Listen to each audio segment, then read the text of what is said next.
เคก็สบายดีเนาะสำหรับมื้อนี้เฮาสิมาทำความรู้จักกับ element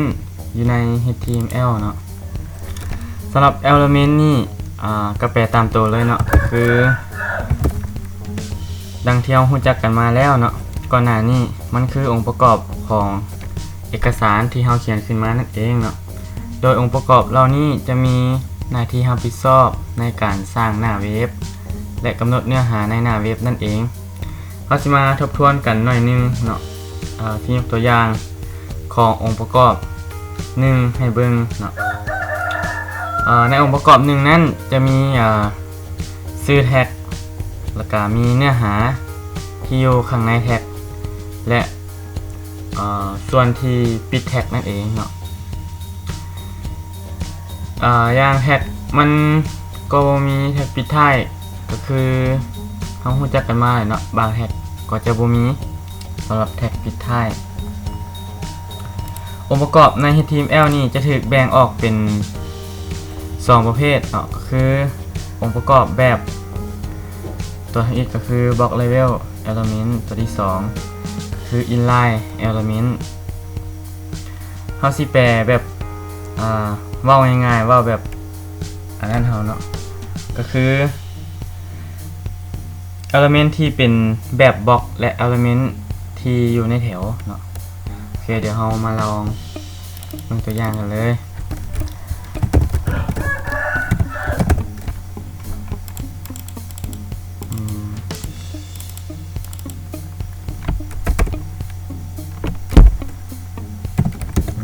นี่เราจะมาว่าถึง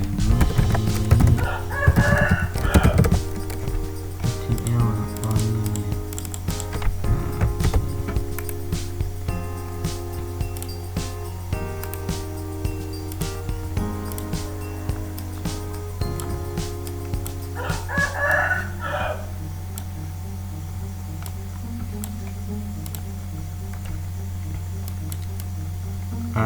โอเคเราได้หัวข้อมาเนาะวันนี้เรามาเบิ่งตัวอย่าง2ประเภทของมันเนาะก็คือตัวอย่างแรกก็คือบล็อกเดี๋ยวที่คอตรงแถวแล้วก็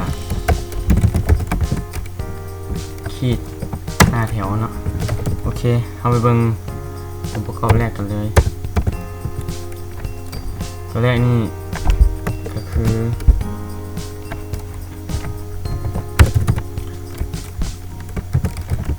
ใส่หัวข้อเป็นองค์ประกอบแบบบล็อกเนาะประกอบแบบบล็อก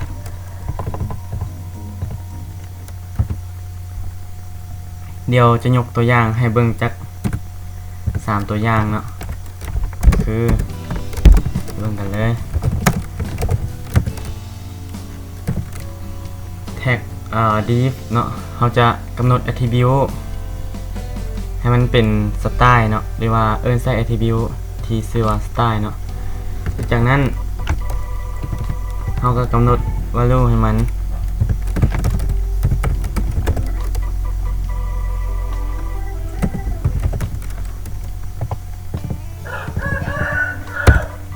ไลบูเนาะสีฟ้าอ่อนแล้วก็เขาสิมาเขียนเนื้อหามันบอกว่านี่เมียนแท็ก div ก็คือ div ตัวนี้เนาะทำ it โอเคส่วนแท็กที่2จะกำหนดสไตล์มาให้กันใส่เป็น background color เนาะใส่เป็นสีเขียวอ่อนเนาะโอเค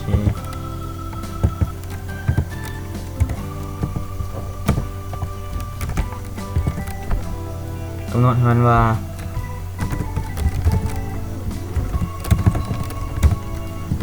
นี่แมนแท็ก div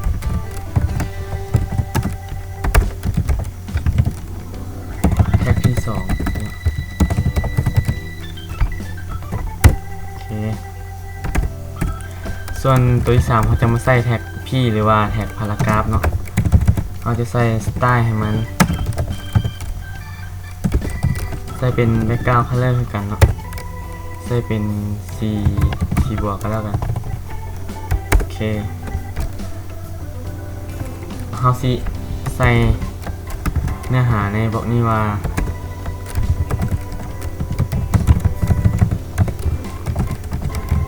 นี่เมนบล็อกเลยหรือว่าองค์ประกอบของบล็อกเนาะ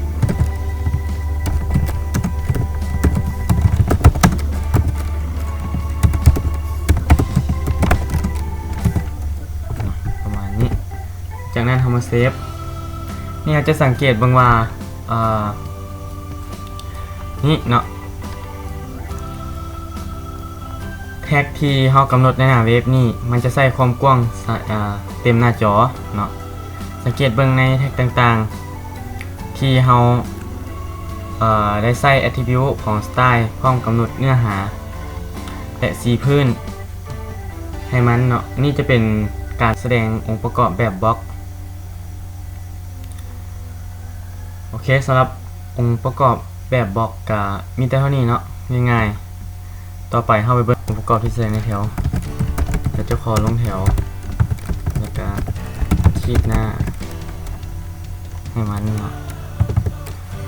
ในองค์ประกอบในแถวนี้เนาะมันเป็นองค์ประกอบที่แสดงอยู่ในแถวนั่นแหละเนาะก็คือมันจะสามารถกำหนดข้อความได้หลายองค์ประกอบในแถวนี้เนาะสังเกตว่าเราจะได้ขึ้นบรรทัดใหม่และ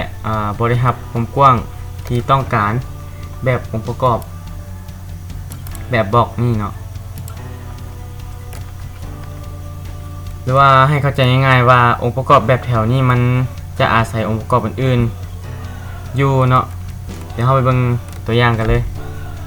สำหรับองค์ประกอบในแถว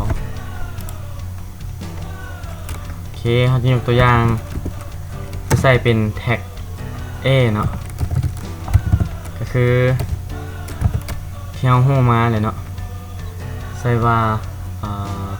ก็ได้แบบนี้เนาะโอเคแล้วเราจะมากำหนดเนื้อหาให้มันใส่ว่าคลิกมีประมาณหลังจากนั้นเอาสิมาอธิบายเนื้อในมันหน่อยหนึ่งนะ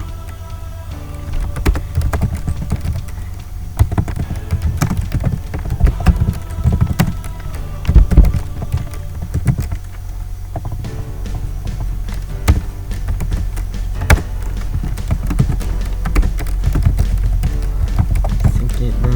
ว่ามันจะใส่ความกว้างตามขนาดตัวหนังสือโอเคเดี๋ยวเรามาเซฟกันเลยเอาเซฟพอจะเป็น heading 2เนาะin line element โอเคตัวที่1จะเป็นองค์ประกอบแบบบล็อกตัวที่2จะเป็นองค์ประกอบ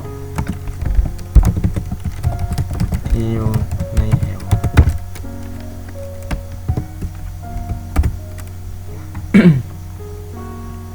ประมาณนี้เนาะสำหรับองค์ประกอบแบบบล็อกและองค์ประกอบที่อยู่ในแถวก็จะแสดงประมาณนี้แล้ววันนี้เรามาเบิ่งองค์ประกอบหลักๆที่ใส่อยู่ในHTML นี้มันก็จะมีประมาณ4หรือว่า5องค์ประกอบเนาะเดี๋ยวเราจะมาเขียนให้เบิ่ง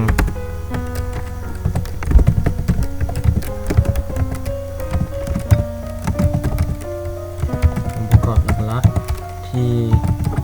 ใส่ใน HTML